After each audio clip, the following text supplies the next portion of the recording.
Hi Capricorn, it's Power and Light Tarot coming at you with the reading. Today we have a cool tarot reading for you guys. Like we do, yes, most days we do. And this is Denise Fernandez, in case you are seeing that on as the channel name, at least for now. But let's get into this reading for Capricorn, Sun, Moon, Rising, Venus, anybody with a lot of Capricorn in their chart. That's how it works. Yeah, especially with a public, a general reading, right? We have Can You Hear Me? Wow. And we have the Mermaid's Love, and we have Flower Spirit. Okay, the Mermaid's Love, this man is in love with this mermaid. He looks a little older than her. She looks like my granddaughter. Yes, she does, with the dark hair and kind of little pointy nose and, you know, beautiful face, beautiful skin, for sure. But here she is, and he's holding her hand, and it's almost like she's kind of in the water there, the way it is. But it's very interesting here. There's a little blackbird on his hat. I mean, if that is indeed a crow, right? Crows are really intelligent. But we have Can You Hear Me? Can You Hear Me is exactly what it is, and it's somebody who feels kind of stranded, and will you please listen? It can be like that. Yeah, loneliness, cry for help, and communication. All right, so somebody's crying out for for communication, or they're going to, Capricorn, right? I mean, the timeline in this, you know, for all the Capricorns on the earth, I'm unable to do that. Is that okay? We have the mermaid. And then we have the Flower Spirit card showing up as this is number 10. Let's look at that, the Flower Spirit, and here's the girl here, the young girl, and she's actually a fairy. It does look like she is, and she is on this orchid, like, you know, nurturing it, like that would be her, you know, her firstborn. Let's see, friendship, soul, tenderness, and joy. Yeah, this person feels like you are, it's just tender, like they have this tender love for you, these tender feelings for sure. They wouldn't feel stranded without communication. So it looks like you're not speaking to them. That's how it looks. And let's look at this Mermaid's Love just real briefly here and see what they have to say. Love, partnership, support, and accord. Yeah, they're definitely like supporting each other. You could tell that they are together, right? That they're, you know, happily together, things like that. Let's get a couple cards from the Tea Leaf.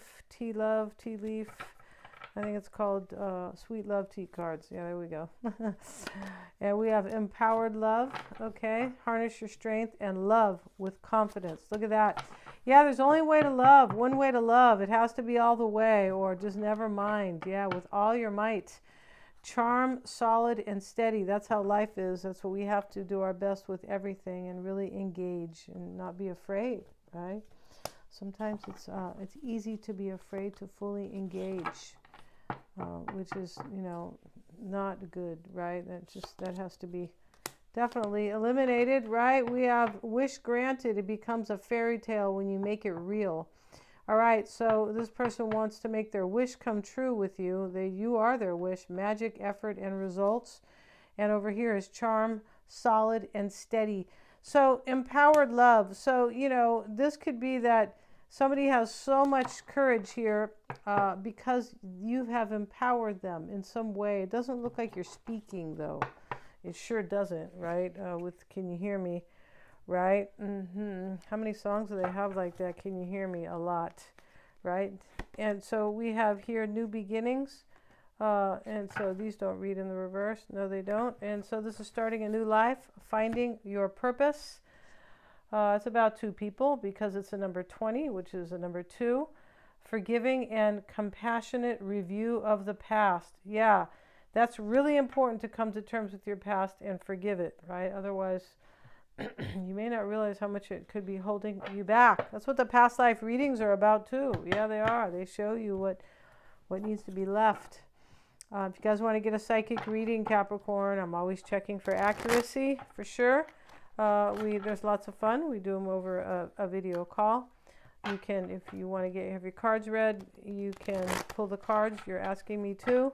When to pull, I can just pull them for you if you'd like to. Just send you the recording if you want. And you can get a past life reading. Those are Dolores Cannon style. I just mentioned how powerful they are. I believe I did, for sure. And Mystic Sense has a free 5-minute psychic reading. All is below in the description box. So let's go here. We got the Page of Swords.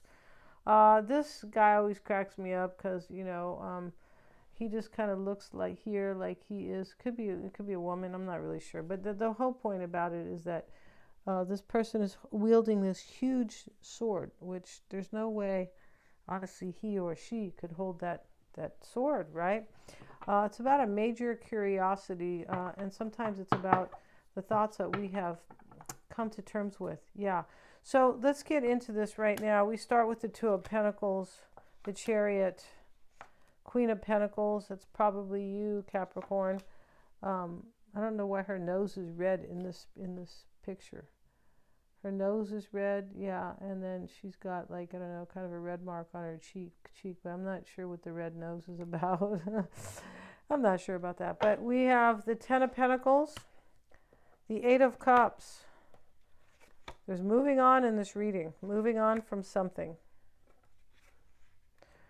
Yeah, and you know, when we have a new beginning, we know that somebody's moved on from something, either solitude or just being single. It doesn't have to be solitude, but being single, maybe another relationship, right? That's just going to depend, of course, on your particular situation. So the overall energy in this reading is, I wonder what's going to happen. The Two of Pentacles, yeah, and here comes a dog with his lunch.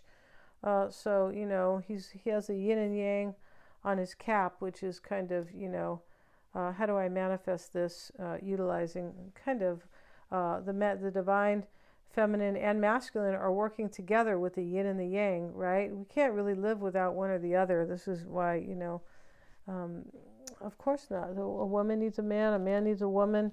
But, or, you know, even if you or a woman might need a woman. I'm just saying that, I'm not saying that you cannot, like, you have to be straight. No, I'm not saying that at all.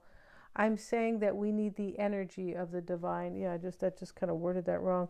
The divine feminine and the divine masculine together, right? We need that together. We need to be open and receptive with the yin, and we need to have courage and take action, right, with the yang. That's kind of how that is. So they work together. They do, like a fine kind of like a great partners, two great partners, right?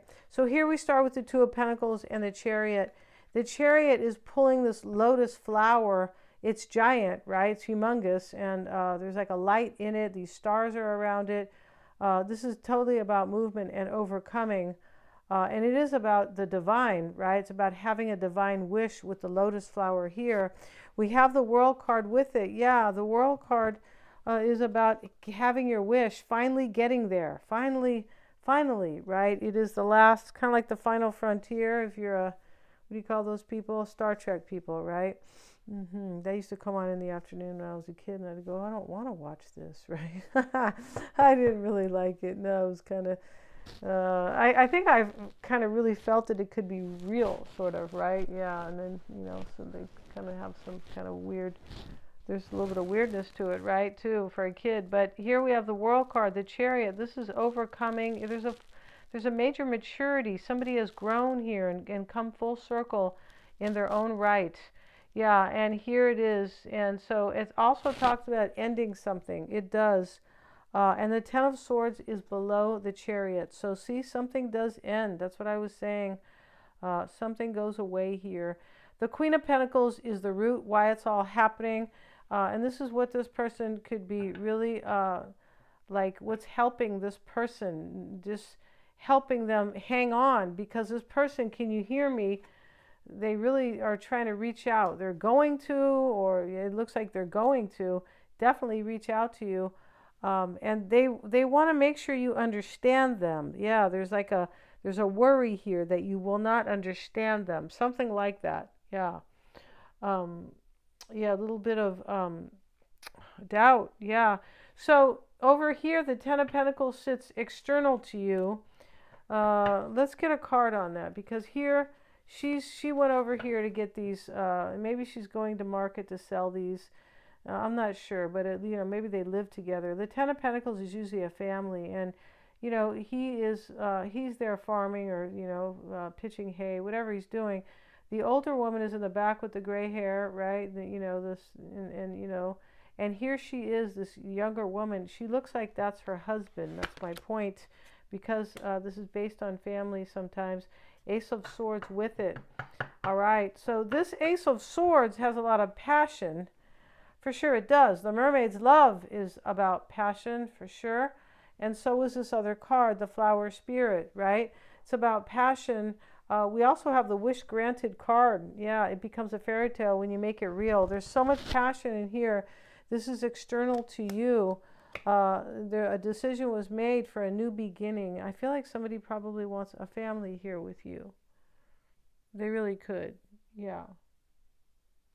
And we see starting a new life with the New Beginnings card, and finding your purpose, forgiving and compassionate review of the past. Maybe there's something to forgive in the past here. There could. But yeah, with this Ten of Swords, start something new. Yeah, but there's a real ending in this reading of sorts, right? And we have the Page of Pentacles, and he is in the mindset. And so this is how somebody sees themselves. This is showing value. This is valuing something. He's holding the pentacle like, look how much value. I value something, right? The dog is in the back playing. Let's get a card on the Page of Pentacles with the Knight of Swords. Yeah, so there's holding on, or there's some type of, this person values you here. The Knight of Swords is taking some aggressive energy, action, and it has to do with this Ten of Swords here. He's cutting something out, and here we have the Eight of Cups in the near future. So this is cutting something. This is walking away from something. It definitely is. And in this deck here, there's actually there's only one cup that is really standing here. So this person is taking that cup, and they are going to off to be fulfilled somewhere else, whatever was going on with this situation. The Ten of Swords is the concern, and this man has died now. Two of Swords with it, and this is, to me, this is Zoe Saldana all the time, but maybe not as cute. And but it looks like her a lot, right? So she's wearing a yin and a yang t-shirt here, very cool. She's just pretty stylish here for those days. And here is, she's got these two swords, and here comes the wolf. Now, the wolf is about a great calling. The Two of Swords, this is kind of like for her, like, well, I have to do this. No matter what, my heart is sending me here. I have to do this. Yeah, there could have been a dilemma, a problem, an obstacle, but I'm moving it out of the way because I want this. And so that's why she's like Two of Swords. She's like, something has to end in order to make room for the new. And here's the Six of Wands. It's a recognition because, they have this girl here, a very cute girl. She, she kind of looks like she's 17, and, all these other girls here are like they're recognizing her as being influential or powerful. And she's got the eagle with her, I believe. I'm not sure if it's an eagle, but she's got the bird here, which talks about nobility. And this sits in the environment. So this person's recognizing you with the Queen of Swords. Maybe they're an air sign. But the Queen of Swords, this is about discernment and understanding that they recognize you. And this is also about having victory in life, like getting the wish, getting the one I want. Having the person that I want, making the fairy tale come true. That's what this reading's about. Yeah, and so here we have the King of Swords. The Queen and the King are here. It could be a divine couple for sure. It could be air signs, Gemini, Aquarius, or Libra. We have the Ten of Wands with it. So we already see two tens here. These are completions and endings. That's what tens are. You have to start all over after the 10, right? He's actually carrying these, showing up with the King of Swords. So this is somebody who decides to lay down this burden, lay down something that is connected to them not being happy. Yeah, and here's the Ace of Wands. So we have two aces here as well. And Capricorn, I hope I didn't say Sagittarius earlier. Capricorn, I don't think I did. Capricorn here is the Ace of Wands with the Five of Cups. So see, we see grieving in this reading. We see some grieving, and she's doing a ritual here. The waterfalls are in the back for hope and, healing and intuition and just everything beautiful. And over here are these cups where the wine is spilled out. Which kind of looks like blood. I mean, because it's dramatic, right? But the wine is spilled out, and so still holding these two cups and just doing this ritual. Like, I hope it happens. I really want this to happen with Capricorn, with the Ace of Wands. I want this passionate new beginning, which is really kind of blessed, right? We can see by the weather here, by this beautiful kind of a rainbow, a little bit of a rainbow flavor to these rays, right? And they are kind of sprouting out beyond the clouds, and then the birds are there as well. Plenty of sprouts on this Ace of Wands. This is really beautiful and inspiring, and this is where somebody sees what's really important to them in life. This person's going to be contacting you here, Capricorn, and they really want to communicate this to you, what they want with you. But this person has a lot of things to tell you, like secrets and profound, just something very profound. That's not showing up actually in all of it, but it's a lot. This person is going to be sharing a lot with you. This is a time for a new beginning for you, Capricorn. Yeah, very interesting. And yeah, what do we have with the Aries season? We have Capricorn in your fourth house of home and family. That is the Aries, and whatever makes you feel the Aries season and what it's about. But it's, for you, this new moon will be about like strengthening your emotional support, like more stability, but like inner type of stability. That'll be part of your astrology for the month of April. Yeah, we're going to end this reading right now. If you guys want to get a reading with me, go ahead and check out the description box below. And also I'll put, if you'd like to see Aries, Taurus, and Gemini, the horoscope, astrology, I will pin those links at the top of the comment. Thank you so much for joining me here, you guys. Please like, share, and subscribe, and hit the little bell in order to receive all my notifications.